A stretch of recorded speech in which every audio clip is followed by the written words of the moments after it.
There comes a time in every artistic endeavor when the artist must leave behind the familiar, the comfortable, the safe option and strike out into the great unknown. Travel beyond the edges of the map where the only markings are the foreboding words, "Here there be monsters."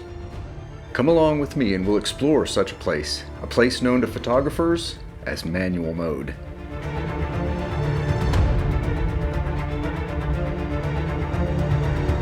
Larry here with Southern Exposure, information and inspiration for the amateur photographer. And today, I want to help you get out of auto mode and learn how to manually control your camera. I'll be walking you through this on a Nikon D3400, a common entry-level DSLR. If you have a different model or different brand, some of the terminology may be different, but the concepts apply to any camera. The first thing I want to address is why it's important to learn how to use manual mode. The first reason is so you can have more control over your picture-taking experience and also more control over the results you will produce. The second reason is that using manual mode is the fastest way to get familiar with how your camera operates, where the controls are, and how they will affect your image. Now, I'm not saying that you have to jump into manual mode and never look back. I use the semi-auto modes of aperture priority and shutter priority all the time, but I'm able to use them quickly and efficiently because of my experience in manual mode. In other words, once you become familiar with manual shooting, you'll be able to drop back to aperture or shutter priority and shoot much faster and with more confidence. It's kind of like the donut batters put on when they're swinging the bat in the on-deck circle. The added weight during the warm-up makes swinging the bat just by itself feel much easier. So let's get started. When you look at the mode dial on top of your camera, you'll find the green auto mode, along with some scenes to choose from and a section that's just marked with letters. The letters on this Nikon are P, S, A, and M. Those stand for program, which I'm not going to address in this video, shutter priority, aperture priority, and manual. On Canon cameras, aperture priority is marked AV and shutter priority is marked TV for time value.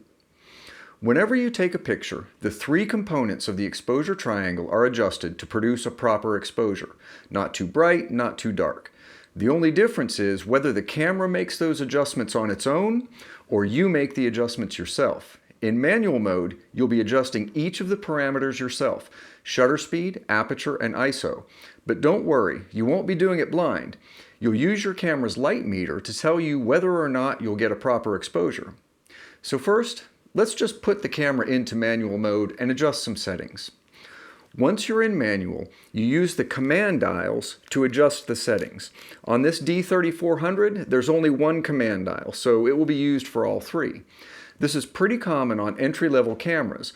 One of the benefits you get with more expensive camera bodies is the addition of a second and sometimes even a third command dial, so each one controls a particular setting. By default, the command dial on this camera changes the shutter speed, and you can see the change on the back of the camera as the dial is moved. Easy enough. So how do we control the other two settings, aperture and ISO, with this same dial?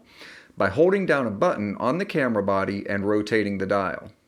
For instance, to adjust aperture, hold down the exposure compensation button, the one with the plus-minus sign on the top near the shutter release, while rotating the dial. Now you can see that the shutter speed stays the same while the dial controls the aperture. Finally, we have ISO. On this particular camera, you adjust ISO by holding down the function button and rotating the command dial. This button is marked FN and is found on the left side of the camera body near the lens mount. When we use this combination, both the shutter speed and the aperture stay the same while the ISO is adjusted up and down. Keep in mind, the specific buttons may vary if you're using a different camera, but you should be able to figure it out pretty quickly by looking through the user manual or even a quick Google search. Now that you know how to adjust each of the three components of exposure, the question remains, how do you know when you've got it right? That's where the light meter comes in. The light meter is visible both on the back screen of the camera and through the viewfinder. It looks like a small ruler with a 0 in the middle, some hash marks to either side, and a minus sign to the left and a plus sign to the right. The 0 indicates what the meter believes to be a proper exposure. The left side towards the minus sign indicates underexposed, and the right side towards the plus sign indicates overexposed. This camera shows dashes along the scale, while others may just show a dot or arrow. The scale is divided into specific increments. In this case, each hash mark indicates 1/3 of a stop, with the slightly taller hash marks showing full stops. I know this can feel like a lot to absorb, but we're almost there, I promise. All we have to do to achieve a proper exposure is point the camera at our subject and use the command dial to adjust the settings until the light meter lands on the 0 point. You can see that as I lower the shutter speed, the light meter shows that I go from underexposed to proper exposure to overexposed, because lowering the shutter speed makes the image brighter. Adjusting the aperture works much the same way. As the number value goes from higher to lower, the light meter shows that my exposure level gets brighter. ISO is similar, but the numbering is reversed. As you adjust ISO to higher numbers, the image exposure level gets brighter. The nice thing about this light meter, though, is that you don't have to memorize any of that. Simply look at your meter and turn the dial. If the meter moves the wrong way, just turn the dial the other direction. Now, I know I'm kind of oversimplifying this, but you don't need to be concerned with taking incredible photos in manual mode just yet. I just want you to learn the mechanics of it and get familiar with your camera's controls. You will eventually need to consider things like camera shake or subject movement at low shutter speeds, noise levels at high ISOs, and depth of field related to your aperture, but that can come later. All I want you to worry about now is using manual mode to get a properly exposed image. Here's your assignment. Put your camera in manual mode and go to a well-lit area. Pick some simple subjects and adjust your camera settings to get properly exposed images. It doesn't matter what the subject is. It can be a friend, a flower pot, or a rock in the grass. Just get some images, then change something up. Move into the shade or change one of the settings to intentionally throw off the exposure, then use the other two settings to bring it back in line. Just practice.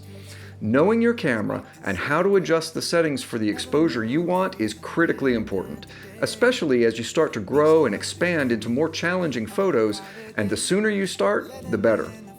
I hope this lesson and exercise have been helpful. Feel free to post any questions you may have in the comments. Now switch that mode dial to M, go take pictures, and have fun doing it. You control the way you see.